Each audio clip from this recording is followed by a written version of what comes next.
آج کا دن بھی معمول کے مطابق سخت محنت اور مشقت میں گزرا تھا۔ کپڑوں کے اس پہاڑ نے تو جیسے میرا جینا دوپہر کر دیا۔ صبح سے ہاتھ پانی میں ڈالے مسلسل کپڑے دھوتے دھوتے میری انگلیوں کی پوریں سوج گئی، مگر میرے پاس کوئی دوسرا راستہ نہیں تھا۔ یہ ذمہ داری میرے ذمہ تھی اور اس گھر میں میری مدد کرنے والا کوئی نہیں تھا۔ میری سوتیلی ماں ہمیشہ کی طرح اپنے کمرے میں آرام فرما رہی تھی۔ اس کا معمول تھا کہ وہ نہ تو گھر کے کاموں میں ہاتھ بٹاتی اور نہ ہی میری حالت پر رحم کرتی، بلکہ جب بھی میں تھک کر کہیں بیٹھنے کی کوشش کرتی تو وہ فوراً ڈانٹ کر کسی نہ کسی کام پر لگا دیتی۔ اس کی اپنی دونوں بیٹیاں اپنی زندگیوں میں مگن تھی۔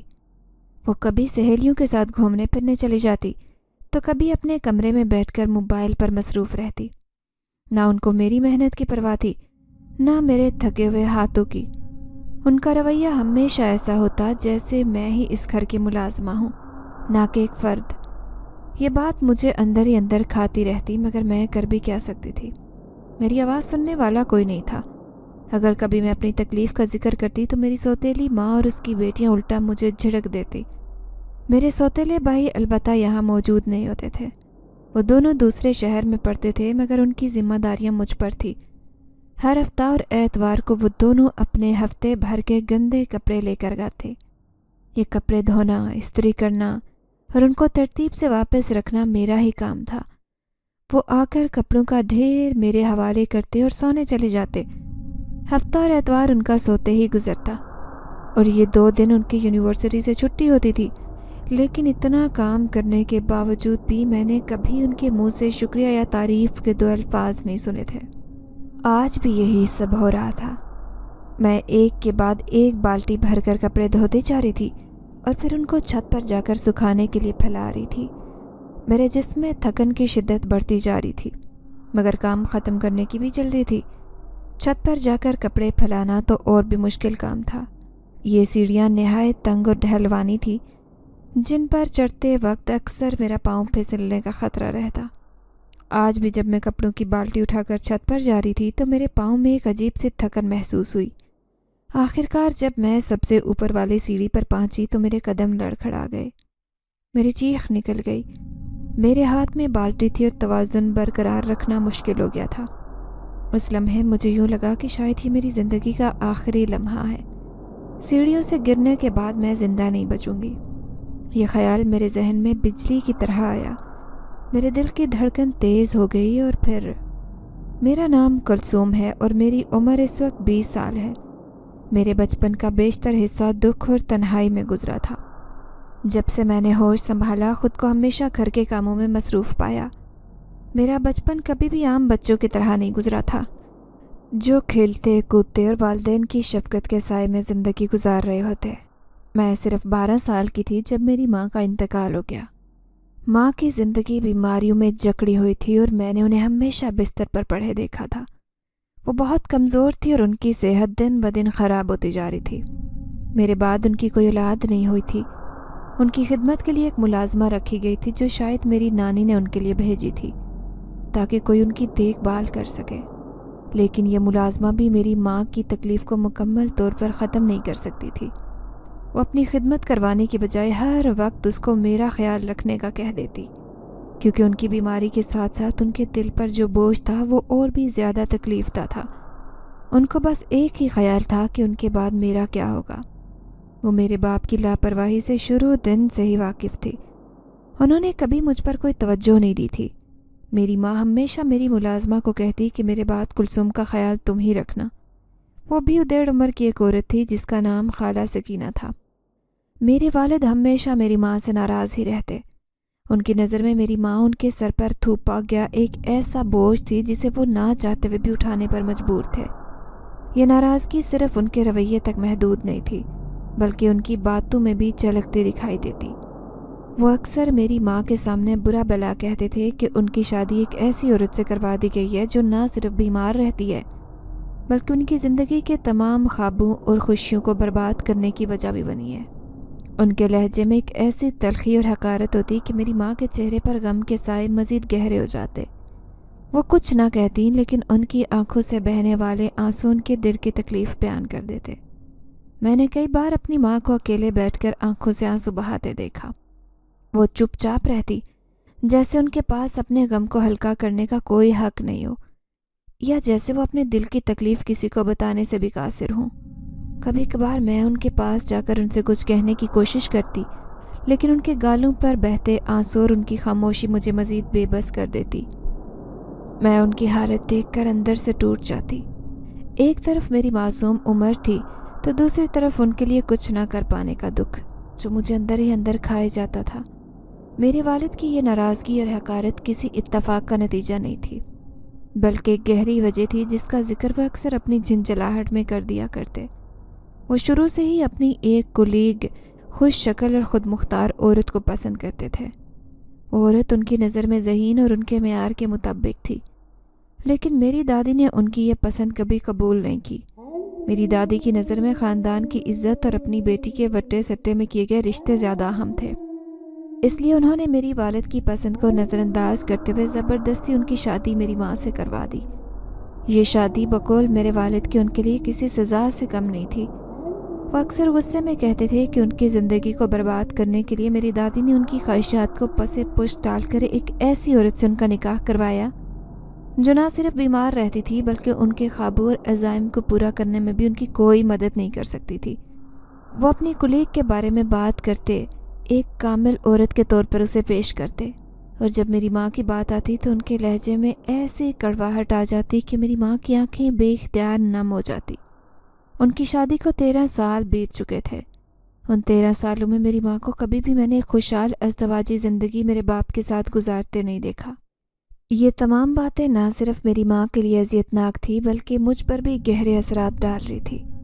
मैं दिन रात सोचती कि आखिर ये सब कब और कैसे ख़त्म होगा। मेरी माँ की आंखों में मौजूद उदासी और मेरे वालिद के रवैये की तलखी ने हमारे घर को एक ऐसी जगह बना दिया जहाँ सुकून और खुशी का कोई तस्वुर नहीं था। एक दिन जब मेरी माँ का इंतकाल हुआ तो जैसे मेरी ज़िंदगी हमेशा के लिए बदल गई। अभी कुछ ही दिन गुजरे थे, अभी मैं अपनी माँ की यादों से भी बाहर नहीं निकली थी कि दोपहर के वक्त मैं कमरे में सो रही थी। अचानक मेरे वालिद ने आकर मुझे जगाया। कुलसोम, उठ जा, देख कौन आया है। मैं नींद से उठी तो देखा मेरे वालिद के साथ एक अजनबी औरत खड़ी है। उसके साथ एक 2 छोटे बच्चे और एक मेरी उम्र की लड़की भी मौजूद थी। मेरे वालिद ने नहायत बेरहमी से कहा, कुलसुम, ये खदीजा है। मैंने बहुत पहले इससे शादी कर ली थी, लेकिन तुम्हारी माँ की बीमारी की वजह से इसे कभी यहाँ ला नहीं सका। अब जबकि तुम्हारी माँ नहीं रही तो मैंने फ़ैसला किया है कि खदीजा और इसके बच्चे यहाँ रहेंगे। यही मेरी पसंद है जिसके बारे में मैं हमेशा आप लोगों को बताया करता था। ये सुनकर मेरे पाँव तले से ज़मीन निकल गई। मेरे वालिद ने ना सिर्फ मेरी माँ को धोखा दिया, बल्कि मुझे भी अपनी मोहब्बत से महरूम रखा था। वो औरत खदीजा मेरी सौतेली माँ बन गई। उस वक्त भी वो उनकी मोहब्बत में सरफराज थी और हर वक्त अपना बहुत ख्याल रखती। वो दिन भर बिस्तर पर लेटी बैठी रहती और हर छोटे बड़े काम के लिए मुझे आवाज़ देती। मुझे ना सिर्फ उनके लिए हर काम करना पड़ता, बल्कि उनके 3 बच्चों की भी देखभाल करना मेरी जिम्मेदारी बन गई थी। उसके आने के बाद मेरे वालिद का रवैया मज़ीद सख्त होता गया। वो हर वक्त खदीजा की बात सुनते, और अगर घर की मुलाजमा कभी मेरी हिमायत में कुछ कहने की कोशिश करती तो खदीजा उस पर सख्त नाराज़ हो जाती। फिर एक दिन उन्होंने मुलाजमा पर चोरी का इल्ज़ाम लगाकर उसे घर से निकाल दिया। उस दिन के बाद से मेरा दिल और ज़्यादा बुझ गया था। उस मुलाजमा के जाने के बाद मेरे लिए घर में कोई नहीं बचा जो मेरी बात सुनता या मेरे दुख को समझता। मैं उस वक्त 5वीं जमात की तलबा थी, लेकिन खदीजा ने रफ्ता रफ्ता मुझे स्कूल से भी निकाल दिया। उनके बच्चे आला स्कूलों में तालीम हासिल करते, लेकिन मुझे पढ़ाई के हक़ से महरूम कर दिया गया। मेरी ज़िंदगी भी सिर्फ़ घर के कामों और उनके बच्चों की खिदमत तक महदूद हो गई थी। वो बच्चे स्कूल से वापस आकर अपने मज़े करते और मैं उनके जूते तरतीब से रखती, कपड़े तरतीब से रखती और उनके लिए खाने पीने का बंदोबस्त करती। मेरी दुनिया सिकुड़ कर एक कैद खाने जैसी बन गई थी। मैंने अपनी माँ को खो दिया था, अपने वालिद को कभी पाया ही नहीं था, और अब ये नई जिम्मेदारियाँ मेरे कंधों पर थी जिन्होंने मेरी बचपन की खुशियों को मुकम्मल तौर पर ख़त्म कर दिया था। मेरी तन्हाई बढ़ती जा रही थी और रातों को मुझे डर लगने लगा था। मैं अक्सर सोचती कि क्या मेरी ज़िंदगी हमेशा ऐसी रहेगी? क्या मुझे कभी सुकून और खुशी नसीब होगी, یہ سوالات میرے دل میں گھر کر چکے تھے اور میں ان کے جواب تلاش کرنے میں ناکام رہتی۔ میرے والد ایک سرکاری محکمے میں ملازمت کرتے تھے، لیکن خدیجہ کے آنے کے بعد ان کی توجہ اور محبت جیسے کسی اور ہی دنیا میں منتقل ہو گئی تھی۔ پہلے وہ جو چیز بھی لاتے تھے میری ماں کے ہاتھوں میں رکھتے، لیکن اب ہر چیز خدیجہ کے ہاتھ پر رکھ دی جاتی تھی۔ میں تو اب جیسے کسی گنتی میں ہی نہیں آتی تھی۔ خدیجہ نہایت چالاکی سے ان چیزوں کو اپنی مرضی سے استعمال کرتی اور گن چن کر سب کا حصہ نکالتی، لیکن اندرونی طور پر وہ سب کچھ اپنی مرضی کے مطابق قابو میں کر رہی تھی۔ وقت گزرنے کے ساتھ میں نے دیکھا کہ خدیجہ نے اپنے ذاتی فائدے کے لیے ایک منصوبہ بندی شروع کر دی تھی۔ مہینے میں جب بھی میرے والد کی بھاری بھرکم تنخواہ آتی تو سب سے پہلے وہ کبھی سونے کی چوڑیاں بنواتی تو کبھی اپنی بیٹیوں کے لیے سونے کی بالیاں خریدتی۔ یہ سب کچھ مستقبل کے لیے ان کے جہیز کے طور پر جمع کیا جا رہا تھا، لیکن جب بات میری آتی تو مجھے ہمیشہ اپنی سوتیلی بہن کے اترے ہوئے کپڑوں میں گزارا کرنا پڑتا۔ خدیجہ کے نزدیک میری حیثیت ایک ملازمہ کی سی تھی، اور میرے والد کبھی کسی معاملے پر اعتراض کرتے یا پھر خدیجہ ان کو کبھی یہ باتیں محسوس کرنے کا موقع ہی نہیں دیتی تھی۔ وہ خدیجہ کی ہر بات مان لیتے تھے اور مجھے کبھی یہ محسوس نہیں ہونے دیا کہ میں ان کی اپنی بیٹی ہوں۔ میری زندگی وقت کے ساتھ ساتھ محدود ہوتی جا رہی تھی۔ میرے دونوں سوتیلے بھائی اعلیٰ تعلیم کے لیے شہر چلے گئے تھے اور وہ ہر ہفتے آ کر اپنے استعمال شدہ کپڑے میرے سامنے رکھتے تھے۔ وہ حکم دیتے، یہ کپڑے دھو کر اور استری کر کے تیار کر دینا، ہمیں واپسی پر لے کر جانے ہیں۔ میں بغیر کسی شکایت کی ان کی ہر چیز کو ترتیب دیتی، دھوتی، استری کرتی اور ہر ہفتے انہیں اسی طرح سے روانہ کر دیتی۔ میرے والد اس پر کچھ بھی نہیں کہتے تھے، یہ میری ذمہ داری تھی۔ میری سوتیلی بہن جو خدیجہ کی آنکھوں کا تارا تھی میٹرک تک تعلیم حاصل کر سکی۔ اس کا تعلیم میں کوئی خاص دل نہیں لگتا تھا اور وہ ہمیشہ خود کو بنانے سنوارنے میں ہی مصروف رہتی۔ ان کے دن آئینے کے سامنے کھڑے ہو کر اپنے بالوں اور لباس کو درست کرتے گزر جاتے، اور راتوں کو وہ ان خوابوں میں کھو جاتی جن میں وہ اپنے آنے والے خوبصورت مستقبل کا تصور کرتی۔ ان کے خواب ہمیشہ کسی رئیس یا کامیاب انسان کے ساتھ شادی کرنے کے گھومتے تھے، اور خدیجہ کو بھی ان کے مستقبل کی بہت فکر تھی۔ خدیجہ اکثر فون پر مختلف لوگوں سے بات کرتی رہتی۔ کبھی وہ کسی قریبی رشتہ دار سے اچھے رشتوں کے بارے میں مشورہ کر لیتی تو کبھی دور کے جاننے والے سے اپنی بیٹی کے خوابوں کے شہزادے کے بارے میں پوچھتی۔ وہ اپنی بیٹی کے لیے بہترین رشتے تلاش کرنے میں کوئی کسر نہیں چھوڑتی تھی، لیکن جب بات مجھ پر آتی میں نے کئی مرتبہ اپنے والد سے بات کرنے کی کوشش کی کہ وہ میری زندگی کو بہتر بنانے کے بارے میں سوچیں، لیکن وہ ہر بار میری بات کو نظر انداز کر دیتے۔ ان کے نزدیک خدیجہ اور ان کے بچے ہی پہلی ترجیح تھے۔ میں ان کے دل میں ہمیشہ کے لیے دور ہو چکی تھی اور یہ سوچ میری زندگی کا سب سے بڑا درد بن گئی۔ میری سوتیلی بہن کی عیش و عشرت دیکھ کر میرا دل مزید ٹوٹ جاتا۔ وہ دن بھر بننے سنورنے میں لگی رہتی اور اس کی ماں اس کے لیے ہر ممکن سہولت فراہم کرتی تھی۔ اس کی زندگی خوابوں سے بھری ہوئی تھی، جبکہ میری زندگی حقیقت کے کانٹوں پر چلنے جیسی تھی۔ میں دن رات محنت کرتی، لیکن میری محنت کا کوئی صلہ نہیں دیا جاتا تھا۔ یہ سب کچھ مجھے اندر سے مزید تنہا اور کمزور بنا رہا تھا۔ پھر ایک رات جب میں چاندنی میں اکیلی صحن میں بیٹھی اپنی تقدیر اور زندگی کے بارے میں سوچتے ہوئے روئے جا رہی تھی، دل میں اپنی ماں کو یاد کر رہی تھی، جب اچانک میری نظر سامنے کے گیٹ کی طرف گئی۔ وہاں گیٹ پر ایک کالا بلّا بیٹھا نظر آیا۔ وہ دکھنے میں کافی زیادہ زخمی اور تکلیف میں دکھائی دے رہا تھا۔ اس کے جسم پر خون کے دھبے تھے اور وہ بیچارہ بے یار و مددگار خاموشی سے زمین پر بیٹھا تھا، جسے اس دنیا سے جیسے وہ ہار چکا ہو۔ میں خوف کے باوجود اس کی طرف بڑھتی گئی۔ دل میں ایک رحم تھا کہ اس بے بس جانور کی کیسے مدد کروں۔ جیسے ہی میں اس کے قریب پہنچی میں نے دیکھا کہ وہ زخموں کی شدت سے لرز رہا تھا اور اس کی حالت بہت خراب تھی۔ مجھے ایک لمحے کو لگا کہ جیسے وہ مجھے دیکھ کر کچھ کہنے کی کوشش کر رہا ہوں، مگر پھر دوبارہ نیم بے ہوش ہو گیا۔ میرے دل میں غصے اور افسوس کا طوفان آ گیا۔ کس طرح انسان ہوگا وہ جس نے ایک بے زبان جانور پر اتنا ظلم و ستم کیا؟ کتنے بے درد اور سنگ دل لوگ اس دنیا میں موجود ہیں جو نہ صرف انسانوں کی عزت نہیں کرتے بلکہ جانوروں کو بھی اپنی جاہلیت کا شکار بناتے ہیں۔ میں فوراً اٹھ کھڑی ہوئی اور اس بلے کو اپنے ہاتھوں میں اٹھا کر اپنے چھوٹے سے کمرے میں لے آئی۔ میرے دل میں اس کے لیے ہمدردی اور درد تھا۔ मैंने पिछले कुछ दिन से सब परेशानियों को भुलाकर उसकी मदद करने का इरादा किया। कमरे में पहुंचकर मैंने मेडिसिन का बॉक्स निकाला और पायोडीन की मदद से उसके ज़ख्मी पाँव का इलाज शुरू किया। उसका पाँव इतना बुरी तरह से ज़ख्मी था कि उसका ज़ख्म साफ करते हुए मुझे तकलीफ़ महसूस हो रही थी। वो छोटी छोटी सिसकियों के साथ आंखों में आबले लिए मुझे दुख से देख रहा था। उसकी आंखों में दुख, दर्द और तकलीफ़ की कहानी छुपी हुई थी। उस वक्त मैंने इरादा किया था कि चाहे कुछ भी हो जाए मैं उस बिल्ले को ठीक करके छोड़ूंगी।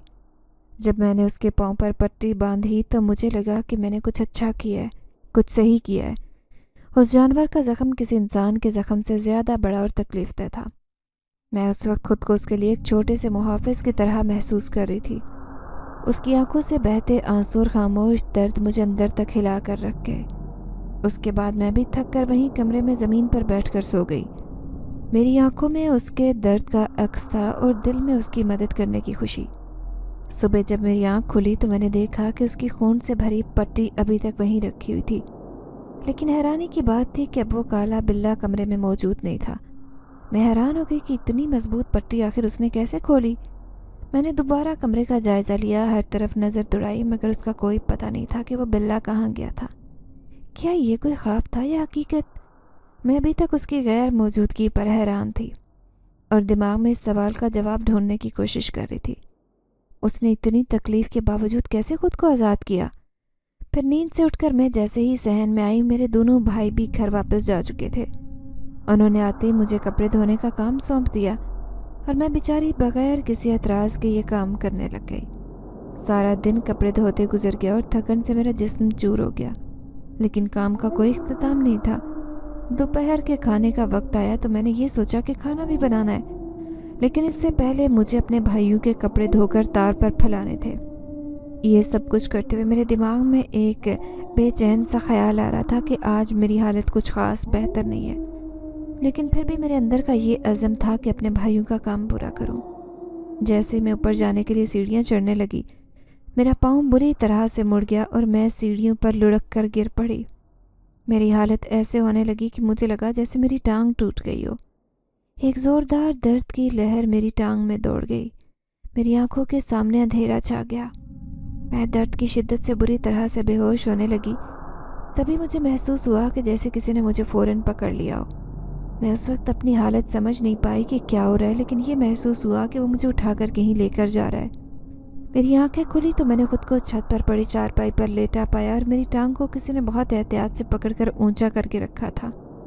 फ़ौरन ही पाँव से एक आवाज़ आई, जैसे उसकी कुछ जड़ें दुरुस्त हो रही हों। फिर एक ज़ोरदार आवाज़ से दर्द की शिद्दत कम हो गई। मैंने गहरी सांस ली और फ़ौरन होश के दुनिया में आई। जब मेरी आंखें पूरी तरह से खुल गई तो मेरी नज़र एक लड़के पर पड़ी जो मेरे पाँव को अपनी गोद में रखे बैठा था। वो बड़े गहरे और पुरशौक अंदाज में मुझे देख रहा था और मैं उसकी नज़रें महसूस कर रही थी। उसके हाथ मेरे पाँव पर थे और मैंने महसूस किया कि उसके हाथ बहुत नरम थे, जैसे वो किसी रेशम को छू रहा हो। उन हाथों की नरमी से मेरे पाँव में एक अजीब सुकून आ रहा था जो पहले दर्द की शिद्दत से बहुत मुख्तलिफ था। वो लम्हा बहुत अजीब था क्योंकि दर्द और सुकून के बीच में फंस गई थी। फिर अचानक मुझे होश आया और मैं फ़ौरन उठकर बैठ गई। मेरा पाँव अभी भी थोड़ा दर्द कर रहा था, लेकिन मुझे उस लड़की की मौजूदगी का एहसास हो रहा था। मैंने झटक कर अपना पाँव उससे अलग कर लिया और नीचे उतार लिया। उस लड़के को देखते हुए मैंने घबरा कर कहा, कौन हो तुम और यहाँ कैसे आए? वह हंसकर मेरी तरफ देखते हुए बोला, तुम्हारी मदद करने आया था। क्या ज़माना आ गया है, एहसान मानने के बजाय इंसान उल्टा तफ्तीश शुरू कर देते हैं। उसकी आवाज़ में अजीब सुकून था, जैसे वो मेरा रद्द-ए-अमल पहले से जानता हो। मैं अब तक उलझी हुई थी, लेकिन मेरी नज़रें उसके बाजू पर पड़ी और मेरी आंखों ने गहरा घाव देखा जिसके इर्द गिर्द खून लगा हुआ था, और ये देखकर मेरी घबराहट और खौफ मज़ीद बढ़ गया। मैं फ़ौरन उससे कहने लगी, अपनी हालत देखो, तुम ज़ख्मी हो और तुम मेरी मदद कर रहे हो। वो मुस्कुराकर मेरी तरफ देखने लगा और बोला, तुमने ही तो रात को पट्टी बंधी थी, इसी वजह से तो खून बंद हुआ, वरना मैं वहीं पड़ा रहता और शायद कोई मुझे उठाता तक ना। उसकी बातों ने मुझे मज़ीद सोचने पर मजबूर किया। उसका ज़ख्मी जिस्म और मेरी मदद करने की हालत दोनों मेरे जहन में अटक गए। अब समझ आया कि ये लड़का जो मुझसे ज़्यादा ज़ख्मी था मेरी मदद करने आया। उसकी मुस्कुराहट में कोई राज छुपा था और उसके अल्फाज ने मेरे दिल में अजीब सा सवाल छोड़ा। मैं हैरत से उसे देखने लगी। मेरे दिमाग में बेशुमार सवालात जन्म लेने लगे। मेरे दिल की धड़कन तेज़ हो गई और दिल में अजीब सी बेचैनी महसूस हो रही थी। फिर अचानक मेरे जहन में झटका लगा, जैसे मेरे दिमाग में कोई बात चमक कर सामने आ गई हो। मैंने बेसाख्ता कहा, वही काला बिल्ला जो मैंने रात को देखा था। ये कहते वो हंसने लगा और उसकी मुस्कुराहट में कुछ ऐसा था जो मेरी बेचैनी को और बढ़ा रहा था। वह हंसते हुए बोला, हाँ मैं वही बिल्ला हूँ और अब तुमसे दरख्वास्त है कि मुझसे डरना बंद करो। उसकी बातों में अजीब सा सुकून था, मगर मेरे अंदर खौफ की लहर दौड़ गई।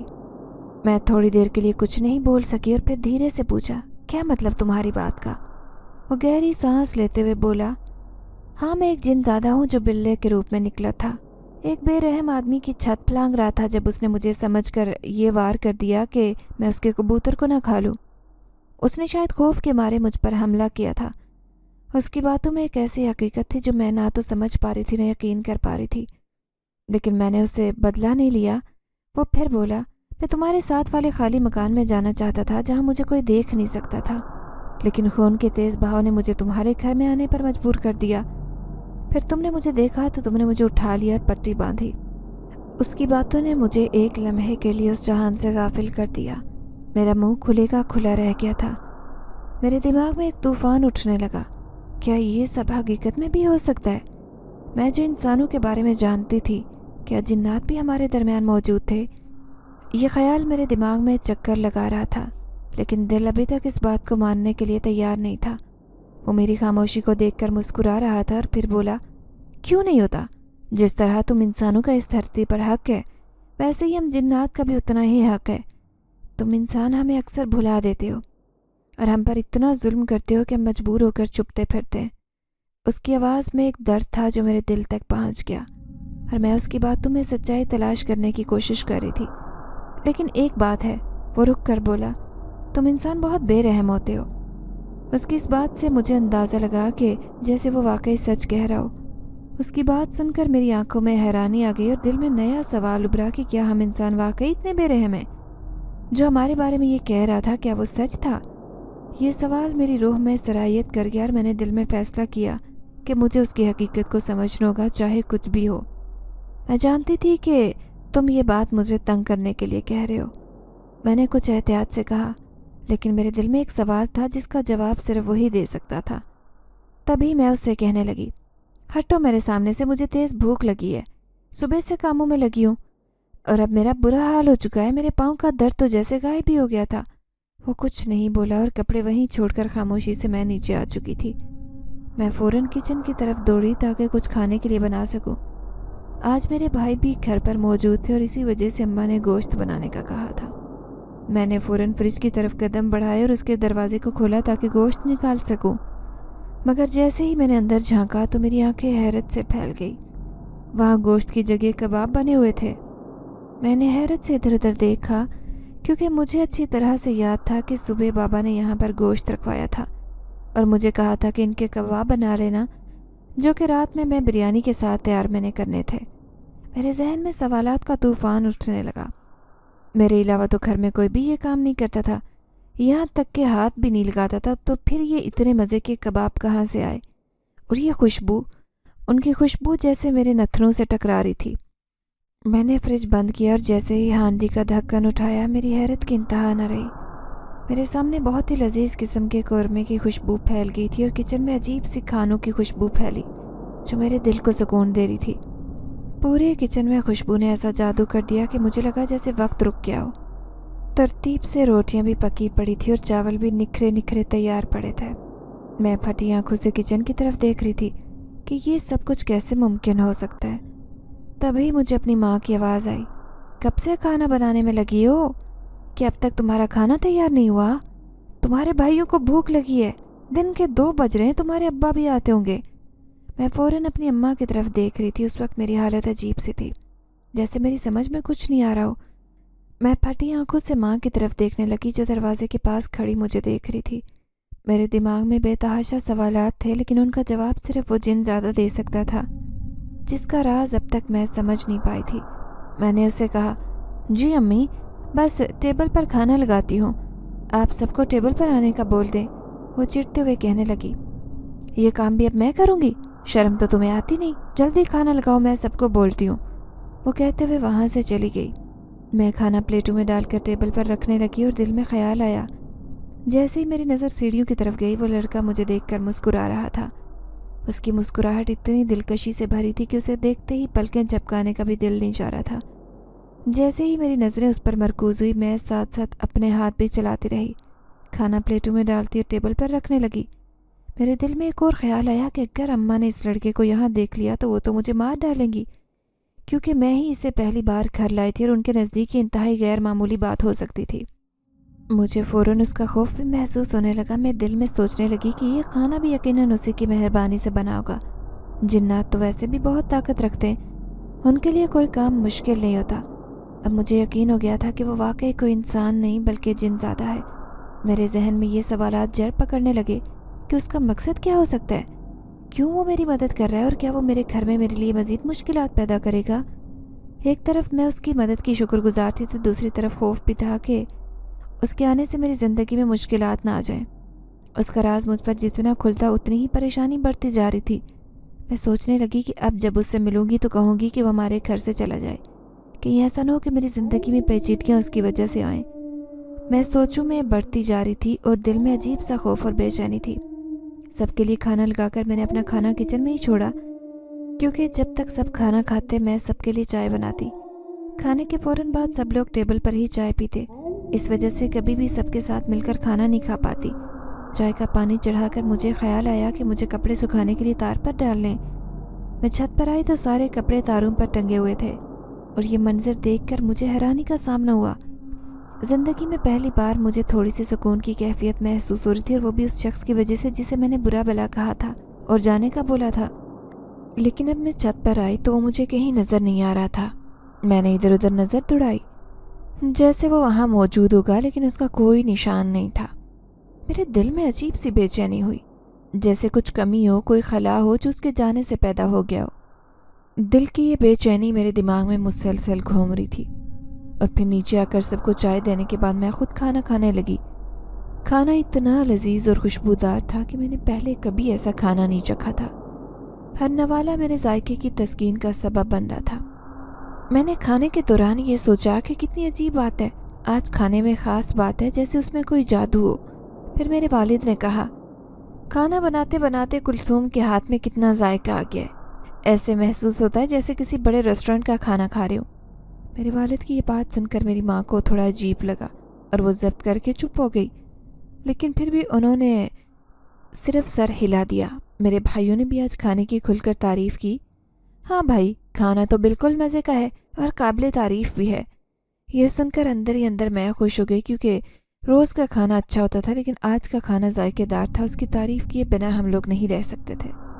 इतने में जब मैं चाय ले आई तो मेरे वालिद ने मेरी तरफ देखते हुए मेरे हाथ में 5000 का नोट पकड़ाया। पहली दफ़ा मेरे वालिद ने मुझे खुद से बात कही थी, वरना वो हर बात अम्मा को ही बताते। वो मुस्कुराते हुए कहने लगे, कुलसूम ये रख लो, किसी ज़रूरत में काम आएंगे। खाना वाकई आज बहुत मज़े का था। मैंने उनकी बात सुनी और दिल में एक अजीब सी खुशी और सुकून का एहसास महसूस हुआ। मेरे वालिद का ये रवैया मेरे लिए नया था और मैं उनकी बात पर सच में शुक्रगुजार थी। एक तरफ जहाँ वो आमतौर पर अम्मा की तरफ रुजू करते थे, वहाँ आज वो खुद मुझसे बात कर रहे थे, और ये एक तब्दीली थी जो आज मैंने पहली बार देखी थी। मेरे माँ ने भी उनकी बात पर कुछ कहा नहीं था, लेकिन उनकी खामोशी में एक तसल्ली थी जो दिल में सुकून पैदा कर रही थी। ये लम्हा मेरे लिए बहुत ख़ास था। जब भी मेरी माँ या मेरे वालिद मुझसे बात करते या उनसे मुझे सरजनिश मिलती, मुझे हमेशा महसूस होता कि शायद मुझ में ही कोई कमी है। लेकिन आज इस बात का अक्स कुछ मुख्तलिफ था। उस नोट ने मेरे दिल में एक नई उम्मीद जगाई और मैं सोचने लगी कि शायद कुछ बेहतरी आ रही है, कुछ अच्छाई आ रही है मेरी ज़िंदगी में। शाम का अंधेरा फैलने लगा था और आसमान पर रात के आसार नमूदार हो रहे थे। मैं जल्दी जल्दी कपड़े लेने छत पर गई। मगरिब की अजानें सुनाई दे रही थीं और जैसे ही अजान की आवाज़ मेरे कानों में पहुंची, मैंने फ़ौरन दुपट्टा सर पर डाला और खामोशी से अजान सुनने लगी। अजान की आवाज़ में एक ख़ास सुकून था जो मेरे दिल में फैल रहा था। मैं अपनी सोचों में गुम थी कि अचानक मैंने अपनी आंखें खोली और जो मंजर मेरी आंखों के सामने आया वो दिल दहला देने वाला था। वो लड़का ऐन मेरे सामने खड़ा था। मैं इतना डर गई कि फ़ौरन पीछे भागने लगी, लेकिन उसने मेरी कलाई को हाथ से पकड़ लिया और नरम लहजे में कहने लगा, तुम इतना डरती क्यों हो कुलसूम? میں نے تھوڑی دیر کے لیے اسے گھور کر دیکھا اور پھر جلدی سے کہہ دیا مجھے بہت ڈر لگتا ہے، تم کون ہو؟ میری زندگی میں کیوں آئے ہو؟ اس نے میری باتوں کو نظر انداز کرتے ہوئے جواب دیا، میرا نام سیف اللہ ہے، میں ایک مسلمان جن زادہ ہوں، تمہیں مجھ سے ڈرنے کی ضرورت نہیں۔ ہاں اگر میں کوئی ہندو جن زادہ ہوتا تو مجھ سے ڈرنے کی ضرورت ہوتی۔ اس کی بات سن کر میں نے ایک لمحے کے لیے اسے غور سے دیکھا۔ اس نے کالے سیاہ بال، گہری آنکھیں، اس کے کالے سیاہ بال، اس کی گہری کالی آنکھیں اور سرخ اور سفید رنگت کے ساتھ اس کے چہرے پر ہلکی داڑھی جچ رہی تھی۔ اس کے لباس کی نوعیت کچھ عجیب تھی۔ وہ کالے رنگ کا لباس پہنے تھا اور اس پر ایک بڑی سی کالی چادر اوڑھ رکھی تھی۔ اس کا پورا لباس اور روپ کچھ عجیب اور پراسرار تھا، جیسے وہ کسی دوسرے دنیا کا باشندہ، اور یہ ایک حقیقت تھی۔ پھر وہ بولا، اگر اس دن تم میری جان نہ بچاتی تو شاید میں اب تک مر چکا ہوتا۔ زخمی ہونے کی وجہ سے یہ طاقت کھو چکا تھا کہ اپنا جناتی روپ اختیار کر سکوں یا کسی انسان کا روپ۔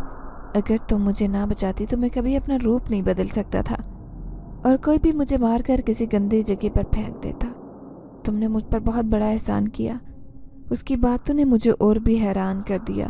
میں نے اسے مزید غور سے دیکھا اور پھر آہستہ سے کہا، اگر تم جن زادے ہو تو پھر یہاں کیا کر رہے ہو؟ اپنی دنیا میں واپس چلے جاؤ۔ وہ مسکرا کر بولا، یہی تو مسئلہ ہے کہ میں اپنی دنیا میں واپس نہیں جا سکتا، اور میں اس وقت قبیلہ بدروں انسانی دنیا میں بھٹکتا ہوں۔ جہاں کوئی خالی جگہ نظر آتی ہے وہاں رک جاتا ہوں اور اپنا روپ بدل لیتا ہوں۔ مجھے اپنے تمام روپوں میں آسان انسانی روپ اختیار کرنے لگتا ہے اور اس میں کچھ خاص مزہ بھی آتا ہے، لیکن میں صرف انہی لوگوں کو دکھائی دیتا ہوں جن کے لیے میں خود رضامند ہوتا ہوں۔ صرف اسی کو دکھائی دیتا ہوں، اس لیے تمہیں فکر مند ہونے کی ضرورت نہیں۔ اس نے میری بے چینی کو نظر انداز کرتے ہوئے کہا، اور پھر میں نے اس کی باتوں کا تھوڑا سا تجزیہ کیا۔ اس کا یہ کہنا تھا کہ وہ صرف مجھے دکھائی دیتا ہے۔ میرے دل میں مزید سوالات اٹھا گیا۔ اس کے ساتھ بات کرنے کا تجربہ بھی کچھ عجیب اور نیا تھا۔ میں نے اپنی بات بدلتے ہوئے کہا، آج کا کھانا بہت مزیدار تھا، اس کے لیے تمہارا بہت شکریہ۔ وہ مسکرا کر بولا، ہاں تم نے میری اتنی مدد کی تھی، کھانا تو بنتا تھا۔ اس کے بعد اس نے کہا، میں جب کھانا بنا رہی تھی تو تم نے کپڑے بھی تار پر پھیلا دیے تھے۔ وہ ہنسنے لگا اور بولا، ہاں، اور اب پریس بھی کر دوں گا۔ یہ سن کر ہم دونوں کہہ کر لگا کر ہنسنے لگے۔ اس کی مسکراہٹ، اس کا ہنسنا مجھے ایسے محسوس ہوا جیسے اسے پا کر ایک لمحے کے لیے دنیا کی سب سے خوش قسمت لڑکی ہوں۔ پھر میں نے کہا، اچھا اب مجھے جانا ہوگا، اندھیرا پھیل چکا ہے، اس لیے اس نے مجھے خدا حافظ کہا۔ پھر ملتے ہیں۔ یہ کہتے میں نے سیڑھیوں کی طرف قدم بڑھایا، لیکن جیسے ہی نیچے اتری میری ماں مجھے خونخوار نظروں سے گھور رہی تھی اور کہنے لگی، کب سے تمہیں ڈھونڈ رہی ہوں، تم اکیلے ہی باتیں کیے جا رہی ہو اور خود سے یہاں سے جا رہی ہو، جبکہ تمہارے سامنے تو کوئی بھی موجود نہیں تھا۔ یہ کہتے وہ میرے قریب آئی اور تلاشی لینے لگی، کیونکہ انہیں شک تھا کہ شاید فون پر کسی سے باتیں کر رہی ہوں، لیکن میرے پاس فون کہاں سے آتا؟ میں تو پیناڈول کی ایک گولی کے لیے بھی ان کی محتاج تھی۔ اس وقت میں ان کی باتوں کا جواب نہیں دے سکی، بس دل میں سوچا کہ شاید زندگی میں کچھ اور پیچیدہ حقیقتیں چھپی ہوئی ہیں اور مجھے ان کا سامنا کرنا ہے۔ میری ماں مجھ پر سخت نظر رکھے ہوئی تھی۔ انہیں میری حرکات اور خوش رہنے پر بھی شک ہو چکا تھا۔ پہلے میں ہمیشہ خاموش اور بجھی رہتی، مگر اب کچھ مختلف تھا، کچھ ایسا جو سمجھ نہیں آ رہی تھی۔ میں رات کے وقت اکثر کپڑے استری کرتی اور آج بھی یہی سوال کر رہی تھی۔ حال میں کپڑے رکھ کر کرسی پر بیٹھ گئی۔ اچانک میری نظر سیف اللہ پر پڑی۔ وہ سیڑھیاں اترتے نیچے آ رہا تھا۔ جیسے ہی میری نظر اس پر پڑی، ایک گہری مسکراہٹ میری صورت پر پھیل گئی اور میں زیر لب مسکرانے لگی۔ لیکن ابھی یہ لمحہ مکمل نہیں ہوا تھا کہ میری ماں تیزی سے بڑھی اور مجھے بالوں سے پکڑ کر کہنے لگی، سچ سچ بتاؤ، کس کے ساتھ چکر چل رہا ہے تمہارا؟ تمہاری طبیعت میں تبدیلی یوں ہی تو نہیں آئی، کچھ تو بات ہے۔